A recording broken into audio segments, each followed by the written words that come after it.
Now, to promote a healthy development within the ICT talent ecosystem, Huawei has organized a talent competition featuring the university and college students from right across the country.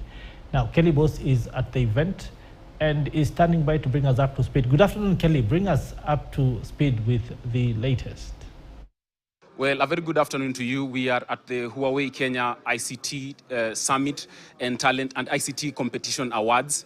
And with me here, I have Luis, who is the winner of this award. Luis, what does this mean to you? It basically means everything to me. I've worked hard for so long for this in order to achieve this, and I'm glad that all that hard work has finally paid off. Yeah. I heard you mention sleepless nights, balancing between work and school, and actually having to deal with this competition. How does that go, and what does a young person do to be in your level of, work rate? Basically, it's just time management. You just have to balance between everything that comes your way. So you have to spare some time. And for me, I started this journey, I think, in 2020. So I've been studying since 2020 for this particular moment. Yeah. And what exactly, Luis, do you do in school? I studied bachelor's in telecommunications and information engineering. And right now, I can see that that path I chose has finally led me to this particular moment in life. Yeah. And what exactly are you looking forward, even as you travel the world and maybe engage with other people? What exactly are you looking at getting outside of this competition? I really want to meet the technological leaders in the world, in the global space, and get to know what they actually do, like research and development, R&D.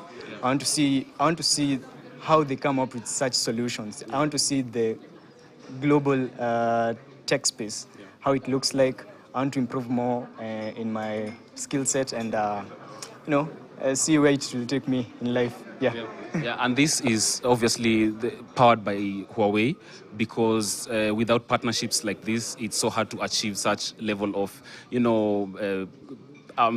say, opportunities in Kenya. And so what do you say to Huawei and the guys who are walking the path with you? Many thanks. I appreciate for taking me through this journey since day one. They have been there. For all the instructors, all the lecturers, and also Huawei in itself.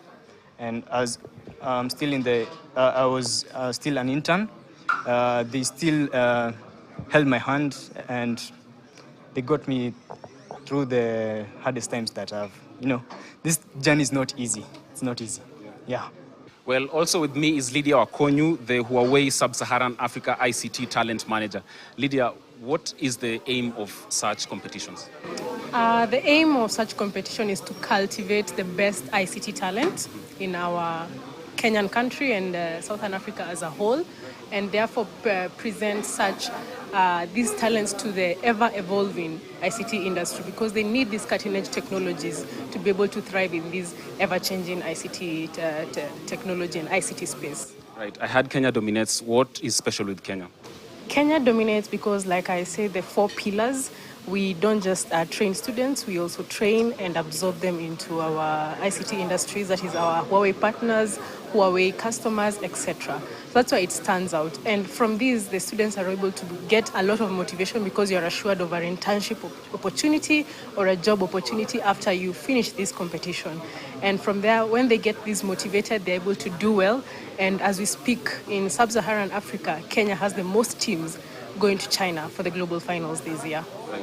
It takes a lot of planning. Maybe break down some of the categories if someone is watching this and maybe plans to be part of it in future. No problem. Around August, we open registration whereby we visit schools, universities, encourage them to apply for this competition. Then they take a basic preliminary exam in around November.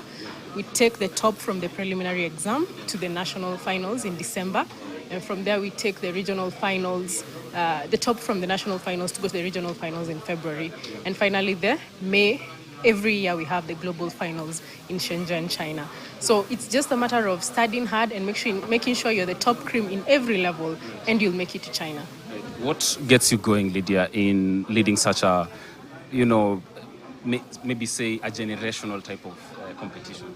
Because it's not about today, it's more of the future. It's more of the future. Yeah, this is an investment for the future. We don't really concentrate on profits, but we concentrate on people. And the fact that you concentrate on people gives me a lot of motivation, because if I have touched a student's life here or there, I am happy. Thank you so much. Yeah. Thank you so much, Lydia. And Lydia mentioned in the event that of a Chinese saying that if you were to plant trees, I think you should have planted it 10 years ago. I think in technology too, you have to be a futurist and think about the future, and whatever you do right now doesn't have to necessarily impact you today, and that's why dealing with students is the best thing, because the future is clear for us.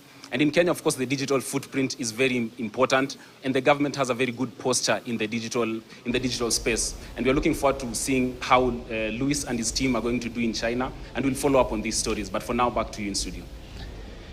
Well, indeed, thank you very much. My colleague Kelly Boss, and indeed, what a shame he did not say that saying in Chinese, in Mandarin at least, so that we would have enjoyed his prowess.